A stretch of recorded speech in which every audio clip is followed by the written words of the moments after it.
सारा आकाश पूर्वार्ध। अंक 3। वन में लगी भयंकर आग की तरह यह समाचार सारे घर में फैल गया कि समर प्रभा से नहीं बोला। दोनों हाथों से सिर पकड़े, कोहनियों को घुटनों पर रखे, मैं अपने कमरे की देहली पर बैठा बैठा जाने क्या क्या सोचता रहा। मन में ऐसी उदासी छाई थी जैसे अभी अभी लाश फूंक कर आया हूं। सांझ की छायाएं अब कोनों अंतरों की ओट से बाहर निकल निकल कर फैलने लगी थीं। लेकिन उदासी थी कि अंधेरे के साथ साथ बढ़ती चली जा रही थी। लगता था जैसे आगे एक महाशून्य का अंधा सागर ठाठे मार रहा हो। अब मैं क्या करूं? सुबह से कई लोग पूछ चुके थे, शायद प्रभा से भी पूछा हो, लेकिन दोनों ने ऐसी अनिच्छा का भाव दिखाया कि फिर पूछने की किसी की हिम्मत ही नहीं पड़ी। भाभी ने पहले व्यंग्य में प्रश्न किया, फिर गंभीरता से जानना चाहा। अम्मा ने पूछा, लेकिन सबको मैंने टाल दिया। सारा दिन मैं मुंह छिपाता इधर से उधर भटकता रहा। मैं अपनी उस तथाकथित पत्नी से नाराज जरूर था, लेकिन यह भी जानना चाहता या कि सुनूं उसने मेरे खिलाफ क्या क्या कहा है। अभी तक तो कुछ भी सुनने में नहीं आया था और इसी का मुझे आश्चर्य था। लगा उससे घरवाले कुछ भी नहीं निकाल पाए। जो भी उन्होंने चाहा वह सब मेरे ही व्यवहार से। कभी कभी तो मैं चौंक उठता कि यह सब कहीं मुझे प्रभावित करने का ढंग तो नहीं। लेकिन मुझे अब एक ऐसी तटस्थ निरासक्ति भी अपने भीतर महसूस हो रही थी, जैसे अब घर में कोई भी मेरा कुछ नहीं लगता। अगर वह सबसे कुछ न कुछ कहती फिरती तब भी शायद क्या नया नहीं लगता। बाबूजी ने अत्यंत गूढ़ रहस्य जानने की मुद्रा में पूछा था, कुछ खास बात हुई क्या? मैं चुप रहा। फिर उन्होंने पूछा, लड़ाई विड़ाई तो नहीं हो गई? उस समय तो मेरा साहस डगमगा गया। जब मुन्नी आई, बाबूजी ने बुलाया है। बाबूजी ने क्यों बुलाया है? मरेमरे कदमों से मैं वहां पहुंचा। बाबूजी के सामने पड़ने से मैं हमेशा ही डरता रहा हूं। यूं इधर 3-4 साल से उन्होंने हाथ नहीं उठाया, लेकिन शरीर पर पड़ी हुई पुरानी नीलें अभी भी ताजी हो आती हैं। और ये यादें ही उनके आतंक को जैसे दिन दूना रात चौगुना बढ़ाया करती हैं। किस समय वे क्या कर बैठेंगे, कोई ठिकाना नहीं। जिन दिनों वे मुझे मारते थे, उन दिनों तो एक अल्हड़ और जिद्दी निश्चितता रहती थी कि ज्यादा से ज्यादा पीट ही तो देंगे। हॉकी फुटबॉल में भी तो चोट लग जाती है और हम उसे सहते ही हैं। लेकिन इधर तो एक अजब रहस्यमय खौफ मुझे उनके हर व्यवहार से लगता था। अपनी किसी गलती पर जब मैं पीटे या डांटे जाने की आशंका करता और वे टाल देते तो लगता जैसे मेरे खाते में जाने कितनी सजा इकट्ठी हो गई है। नतीजे में उनसे कतराना और डरना मेरा स्वभाव बन गया था। मैं मन में चाहे जितना विरोधी और विद्रोही बनता रहूं, बाबूजी का आतंक मेरी नसंस में इस तरह समा गया था कि उनके सामने ज़बान नहीं खुलती थी। और मन ही मन कुढ़ते हुए भी जो कुछ वह कहते मैं कर डालता। बहुत डरते हुए मैंने भी उनकी बातों के जवाब में एक भाषण तैयार किया। वे चुपचाप फ्रशी पीते हुए अत्यंत गंभीर दार्शनिक की मुद्रा में बैठे होंठ टेढ़े करते हुए धुआं निकाल रहे थे। आसपास की खाली कुर्सी और मूढ़े देखकर लगा जैसे अभी अभी कुछ लोग उठकर गए हों। उन्होंने भौहों के संकेत से बैठने को कहा तो मेरा साहस धुएं की तरह उड़ गया। मैं जैसे तैसे चुपचाप किनारे पर बैठ गया। क्या बात है? बहू तुझे पसंद नहीं आई? अत्यंत मुलायम शब्दों में उन्होंने पूछा। शब्दों की मुलायमियत से मैं चौंक कर डर गया। अपने भाषण का एक एक शब्द फिसलता लगने लगा। मुझे चुप देखकर उन्होंने फ्रशी में एक लंबा सा कश खींचा और धुआं घूंटते हुए फिर से पूछा, साफ बताना, इसमें झिझक की क्या बात है? सुनते हैं तू उससे बोला भी नहीं। मैं चुपचाप हथेली फैलाकर हाथ की लकीरें देखता रहा। सारे सोचे हुए सवाल जवाब दिमाग से निकल गए। मन में एक आर्द्र उच्छ्वास सा घिर आया। अब बाबूजी ने हुंकारी भरकर कहा, यह भी तो सोचो कि वह बेचारी पराई लड़की किसके बूते पर आई है। कोई घर में आता है तो इस व्यवहार के लिए क्या कहेगी वह घर जाकर? माना कि शादी करने की तुम्हारी इच्छा नहीं थी, लेकिन बेटा यह लोक व्यवहार है और जो हो जाता है उसे निभाना तो पड़ता ही है। मान लो कि अचानक मेरे फूट फूट कर रोने से उनकी बात बीच में ही टूट गई। सच पूछो तो इस सच्चाई के लिए मैं खुद भी कतई तैयार न था, लेकिन बाबूजी की उन बातों के सामने जाने क्यों अपने को रोक नहीं पाया। मैं बच्चों की तरह अपने को संभालता, मुट्ठियों के पिछले हिस्से से आंखों और नाक को रगड़ने लगा, और जब उन्होंने समझाने के स्वर में कहा कि जाओ, ऐसा लड़कपन नहीं करते, तो मैं चुपचाप उठकर चला आया। अपने पढ़ने की कोठरी के दरवाजे पर बैठा बैठा मैं बड़ी देर तक निरुद्देश्य जाने क्या क्या सोचता रहा, बेसिर पाव की बातें। इस सारे कांड में मुझे अपनी गलती ही दिखाई नहीं देती थी।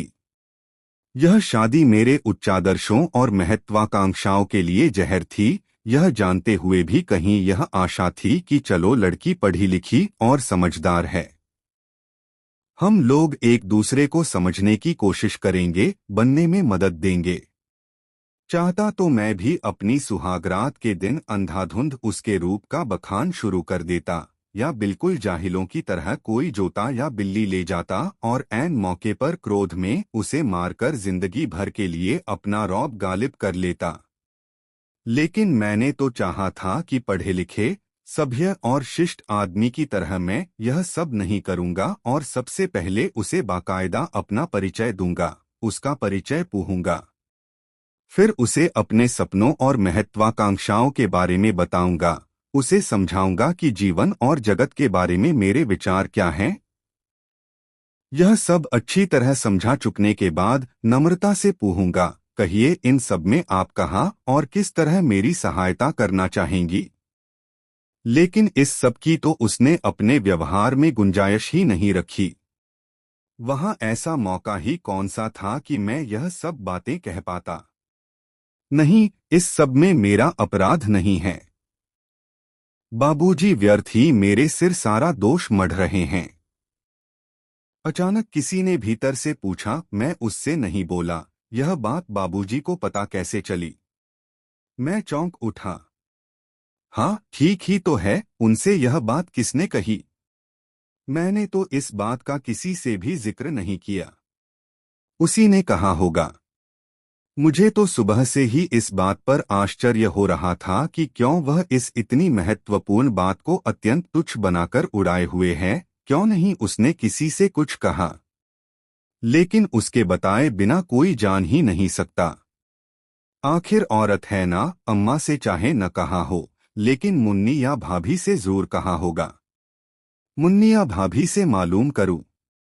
नहीं, यह पूछना अपनी कमजोरी होगी। ये फिर झट उसके कान में जाकर बात पिरो देंगी तो सोचेगी कि कितना कमजोर आदमी है। कमजोर? अभी तो उसने मेरी मजबूती की एक ही झलक देखी है। लाला जी क्या सोच रहे हो ऐसे डूबे हुए? तभी जाने किधर से निकलकर भाभी ने कहा, तुम्हारी तो शादी न हुई, लगता है दुनिया भर की चिंताओं का बोझ ही तुम्हारे ऊपर आ गया। माथे पर हाथ रखे क्यों बैठे हो? सिरविर में दर्द है क्या? कोई देखे तो समझे जाने किसी लड़के लड़की की शादी करनी है तुम्हें।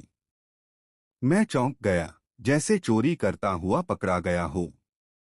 अपनी चिंताओं और दुखों को दिखाना भी तो भीतरी कमजोरी है। संभल कर कहा, कुछ भी तो नहीं भाभी, सोच साच तो कुछ नहीं रहा।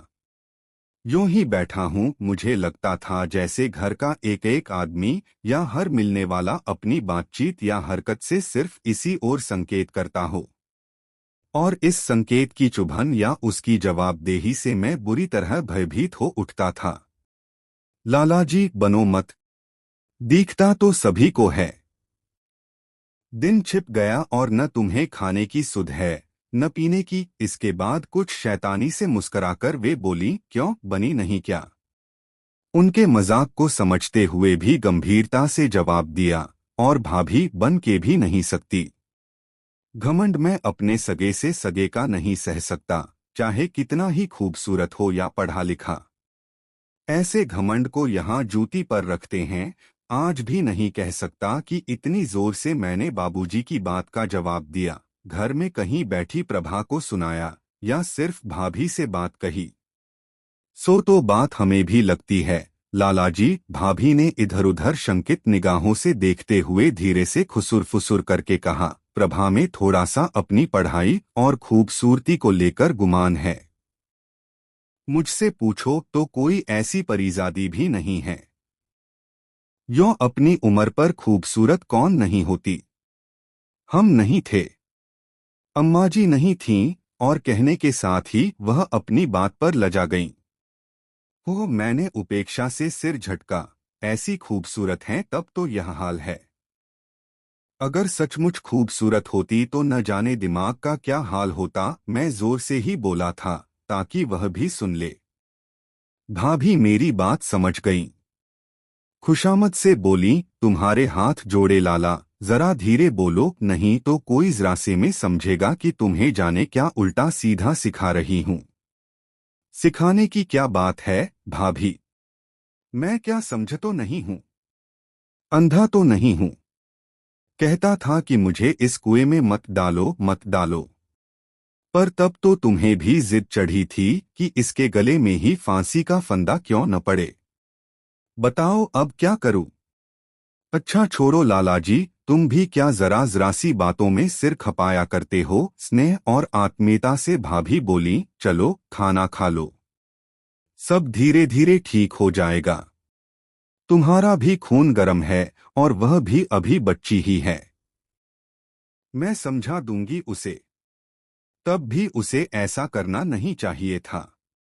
पर सबसे बड़ी मुश्किल तो यही है कि अपने को जाने क्या समझती है। हमें तो बात करने लायक भी नहीं मानती। कोई आए कोई जाए, न घूंघट न पल्ला। बस किताब ले आई है अपने घर से, सो उसे ही पढ़ती रहती है, और तो कुछ लाई नहीं है।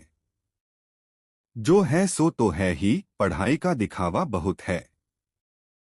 खैर लालाजी, तुम अपनी पढ़ाई लिखाई इस सब के आगे क्यों बर्बाद करते हो। फिर भाभी थोड़ी देर चुप रहीं। सोचती सी बोली, कल सुबह का खाना वही बना रही है। तुम्हारे भाई ताहब तो कहते थे कि खाना क्या बनाती है, अमृत बनाती है, उंगली चाट चाट कर खाओ तब भी संतोष न हो। उन्हें क्या पता है, मैं सहसा पूछ बैठा। भाभी कुछ चौंकी, फिर साधारण बात की तरह कहा, देखने गए थे तो खा आए होंगे, तभी से तारीफ के मारे घर भरे दे रहे हैं। कल तुम ही देख लेना। फिर वे मुड़कर चल दी। अच्छा आओ, तुम्हें मेरी कसम है, 2 रोटियां खा लो, मैं चलकर परोस रही हूँ। सुबह से ही घर का वातावरण मुझे इतना बोझिला, दमघोंटू और उबाने वाला लग रहा था कि खाना तो क्या, पानी पीने की इच्छा नहीं हो रही थी। पर अब भाभी से बातें करके जाने क्यों मन हल्का हो गया। चुपचाप उठकर रसोई घर में जा पहुंचा। रात को फिर अम्मा बाबूजी ने अप्रत्यक्ष और मुन्नी तथा भाभी ने साफ साफ मुझसे आग्रह करके कहा, ऐसा होता ही रहता है। इस तरह की बातों पर जिंदगी भर के लिए लड़ा जाता है। जिसके साथ साथ भावरे डालकर लाए हो, उसे तो निभाना ही पड़ेगा। आखिर वह बेचारी करे भी क्या। कसूर उसका ही हो तब भी ऐसे मौके पर माफ कर देना ही ठीक है। 2 दिन बाद उसके भाई उसे लेने आ जाएंगे। क्या कहेगी घर जाकर हमारे बारे में। सारी बिरादरी में बदनामी होगी, सो तो होगी ही, संबंधों में भी तनाव आ जाएगा। अब वह माफी मांग लेगी, पर इस सारे वातावरण में मुझे भी जाने कैसे जिद आ गई थी। मैंने भी मुन्नी से साफ साफ कह दिया, आप लोग मुझे रात को यहाँ सोने देना चाहें तो सोने दीजिए, नहीं तो दिवाकर या किसी और दोस्त के यहाँ जाकर पड़ा रहूंगा। लालाजी, जब तुम्हें जिद चढ़ जाती है तब तुम किसी की नहीं मानते। अब यह भी कोई बात हुई। कभी कभी तो बड़ों का कहना भी माना करो। नहीं भाभी नहीं, एक कहना मानकर तो यह सुख पाया। अब तो मेरा पीछा छोड़ दो। उन सारे लोगों की बातों में जाने अस्पष्ट सा क्या था कि मेरे हठ को बढ़ाए जा रहा था और कल की घटना कई गुना बढ़कर सामने आ रही थी। तभी मैंने देखा, दरवाजे पर कोई छाया सी आई। वहीं द्वार के पास आकर खड़ी हो गई। भाभी ने देखा तो पास जाकर चौखटे के पास कान ले जाकर बोली, क्या लाई हो? दूध। अरे तुम क्यों लाई? कोई और नहीं था। यह मुन्नी बीबी भी गजब करती हैं। नई बहू को 2 दिन बैठने दिया होता कि दूध लेकर भिजवा दिया। खुद ही जरा सी तकलीफ कर लेती। अब यहां तक ले आई हो तो दे दो न, शर्म काहे की। तभी भीतर दूर से आवाज आई, भाभी अम्मा बुला रही है। सुबह के लिए दाल कितनी भीगेगी बता जाओ, मुन्नी थी। अच्छा। आई मेरी ओर रहस्य से मुस्कराती भाभी चल दी। धीरे से उससे कहती गईं, माफी मांग लो, ऐसी बातों में क्या फायदा, तुम ही छोटी बन जाओ। फिर वही रात वाला कमरा था। लाल डोरी में गहरे नीले रंग का बल्ब खूंटी के पास जल रहा था। अजब सपनीला सा वातावरण था। मैं बल्ब की ओर यूं ही देखता चुपचाप इस तरह बैठा रहा जैसे सारी दुनिया से बेखबर होकर कोई गंभीर बात सोच रहा हूं। मगर मेरी सारी चेतना दरवाजे की ओर जा सिमटी थी। हाथ में गिलास और रेशमी साड़ी वाला आधा शरीर दिखाई दे रहा था। मैं मन ही मन उत्कंठा से प्रतीक्षा कर रहा था कि वह अभी आकर मुझसे माफी मांगेगी, दूध पी लेने का आग्रह करेगी। अब मैं भी उसे माफ ही कर दूंगा। घर जाकर हमारे घर के बारे में कहेगी तो मुझे अच्छा नहीं लगेगा। उसे पता तो लग ही गया कि आदमी कितना जिद्दी हूं। 1 मिनट, 2 मिनट, 5 मिनट, 10 मिनट, काफी देर हो गई और यूं बैठना भद्दा लगने लगा। मैं झटके से इस तरह से सचेत हुआ जैसे सोचते सोचते कोई बात याद आ गई हो, और सहसा चौंक उठा हूं। फिर भी घुटनों पर हाथ रखे इस तरह बैठा रहा जैसे उठने ही वाला हूं। और तब खड़ा होकर द्वार की ओर इस तरह चलने लगा जैसे मुझे पता न हो कि वहां कौन खड़ा है। निहायत लापरवाही में उसके स्पर्श से बचता हुआ मैं द्वार से निकल आया और वह दूध लिए यूं ही चुपचाप खड़ी रही। बाहर आते समय भर्राए कंठ की झिझकती आवाज सुनी, सुनिए, पर मैंने कुछ नहीं सुना और इस तरह घड़घड़ाता हुआ बाहर निकल आया जैसे मुझे किसी की चिंता नहीं है। आज फिर छत पर खुला आसमान तना था। उस रात मैंने 2 निश्चय किए। एक तो यह कि अब चाहे वह अपनी ओर से और बोले या न बोले, मैं नहीं बोलूंगा। भरसक न तो कोई संबंध रखूंगा, न कोई इस तरह बड़की कमजोरी दिखाऊंगा। दूसरे खूब ध्यान से पढ़ेंगा और अपने पुराने कार्यक्रम पर ठगमा इस तरह लौट आऊंगा जैसे कुछ भी न हुआ हो। एक बुरा सपना देखा था जो बीत गया। सुबह खाना बना। न बोलने का निश्चय अभी भी यूं ही था। लेकिन रात का यह निश्चय कि उससे कुछ संबंध न रखूंगा अब कुछ अपनी ज्यादती लगने लगा।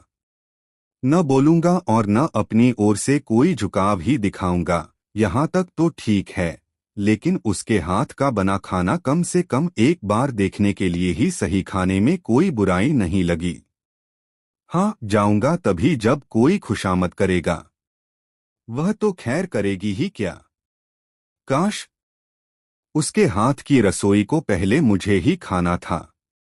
यूं घर में विवाह के जितने भी रीति रिवाज हो रहे थे उनसे मुझे कोई मतलब नहीं था।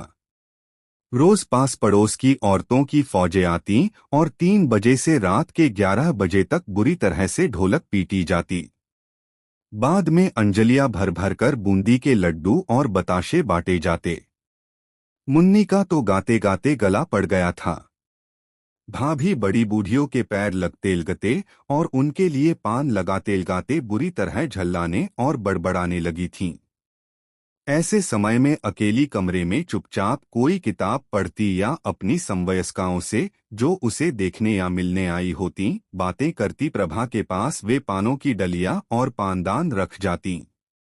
और जब कभी सुन आती कि छोटी बहू बड़ी से ज्यादा सुंदर, सलीकेदार और शिष्ट है, तो आकर अपने आप से बोलती, तुमने अभी तक पान नहीं लगाए बहू, वहाँ मौसी जी और अम्मा जी मेरी जान खाए डाल रही हैं कि ला, पान ला। लाओ मैं लगा डालूं जल्दी जल्दी।